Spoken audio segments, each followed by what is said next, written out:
Bonjour, ici Yannick Zarat.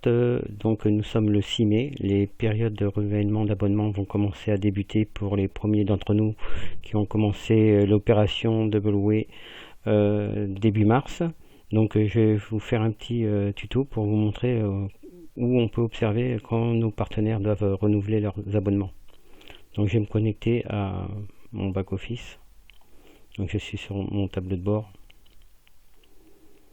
Donc on pourrait aller voir dans commission. Et là, qu'est-ce qu'on va observer? On va observer les derniers niveaux qui sont actifs.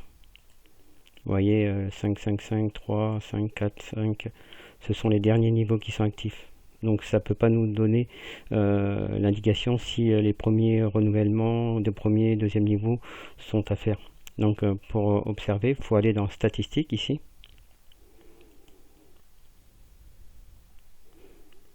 Donc statistiques, vous avez la première partie où vous avez toutes les personnes qui sont sur votre premier niveau, ceux qui ont activé leur deuxième, troisième, quatrième. Donc si on veut directement aller sur son équipe directe en passant par le niveau 1, 2, 3, 4, 5, 6, etc. Voilà, c'est là qu'on va pouvoir observer.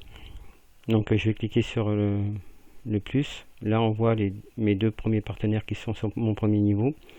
On voit que le premier niveau est renouvelé jusqu'au 8 juillet, 8 juillet également. Deuxième niveau, 13 juillet. On voit L2, 13 juillet. Je vais grossir un peu pour que ce soit un peu plus clair. Donc, ensuite, on va sur mon deuxième niveau où j'en ai 4. Donc là, c'est pareil, ils ont renouvelé jusqu'au 8 juillet. Deuxième niveau, 13 juillet, 14 juillet. Donc tout est à jour. Troisième niveau, c'est là qu'on voit toutes les personnes qui sont mentionnées en rouge. On voit niveau 1, le niveau était bon, était valide jusqu'au 5 mai 2020. Là pareil, 5 mai 2020, donc ce sont des personnes qui ont commencé en même temps le premier jour. Là 6 mai. Donc on voit que c'est en rouge, donc on voit que leur abonnement n'est plus à jour. Et ça, à chaque fois que l'abonnement ne sera plus à jour, il va se mettre en rouge, hein, que ce soit sur niveau 2, 3, 4, etc. Là, on va sur niveau 4, et puis encore une personne. Et niveau 5, comme ils sont arrivés bien après, donc ils sont toujours à jour. Donc, on voit qu'ils sont à jour jusqu'au 5 mai. Qu'est-ce qu'on va faire? C'est qu'on va aller voir directement de leur back-office comment c'est représenté. Donc, je vais cliquer sur l'adresse Ethereum. Je vais en prendre 2 ou 3. Allez, une troisième. Voilà. Maintenant que j'ai leur adresse Ethereum, on va se connecter à leur back-office pour voir comment ça se passe. Donc ça c'est pour les personnes qui ne savent pas, et puis surtout pour ceux qui gèrent des équipes, hein. Voilà comment vous pouvez regarder les gens qui ne sont plus qui ont plus leur abonnement actif. Donc si vous les connaissez, forcément il faut les contacter pour leur dire, savoir s'ils veulent renouveler, hein, parce qu'ils peuvent très bien dire non, ça m'intéresse plus. Et s'ils veulent renouveler, qu'ils n'aient pas oublié, parce que bon, beaucoup font beaucoup de choses, d'autres activités. Donc voilà. Donc je suis sur cette adresse et je vais faire un copier-coller. Je vais la mettre dans la barre. Et je vais me connecter manuellement à son compte. Et là, qu'est-ce qu'on voit? Étendre niveau 1. On voit que c'est bien en rouge, hein. Là, la personne, quand elle se connecte, à mon avis, elle ne s'est pas connectée.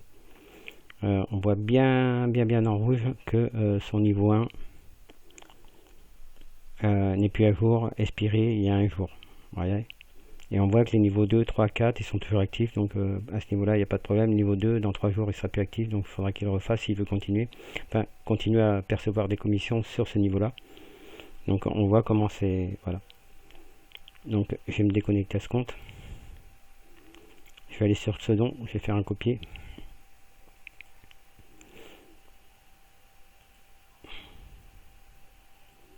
Je vais coller le compte. Et on voit pareil que sur son niveau 1, c'est bien en rouge comme c'était mentionné dans les statistiques. Là on voit, il peut pas louper, hein, étant de niveau 1. Bon, on voit qu'il a perçu 1,68. Si on va sur son compte, on peut voir sa balance. On voit que sur sa balance, il a 0,99 Ether, soit 208 $. Donc voilà, c'est pas un problème de revenus, de balance. Il peut très bien renouveler sans problème son compte. On va sur les autres. Lui, il a 1,13 Ethereum, 238 sur sa balance de son compte. Donc il n'y a pas de souci, il peut renouveler également. Et le premier, par contre, le premier, il a pas beaucoup, il a dû sortir, il a que 0,049, donc soit 10 $.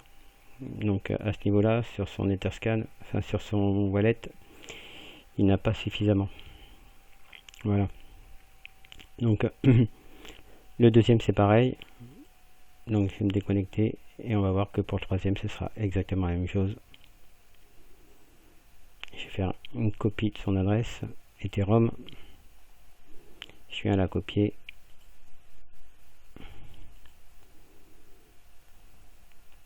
Et on va toujours étendre 1. On voit que c'est en rouge partout.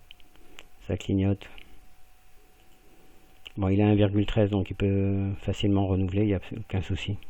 Donc après, c'est une question de soit d'oubli, soit d'envie de continuer ou pas. Voilà, j'en ai fini pour ce tuto. Donc surtout allez dans statistiques, hein, et puis là vous allez pouvoir voir, on va voir dans l'arbre généalogique de cette personne. Là on voit que à son niveau 1, pareil, il y a une personne qui n'a pas renouvelé. Donc lui n'a pas renouvelé, lui non plus n'a pas renouvelé. Donc les commissions qui vont remonter. Donc voilà. J'en ai fini. Je vous remercie, à bientôt pour une prochaine vidéo.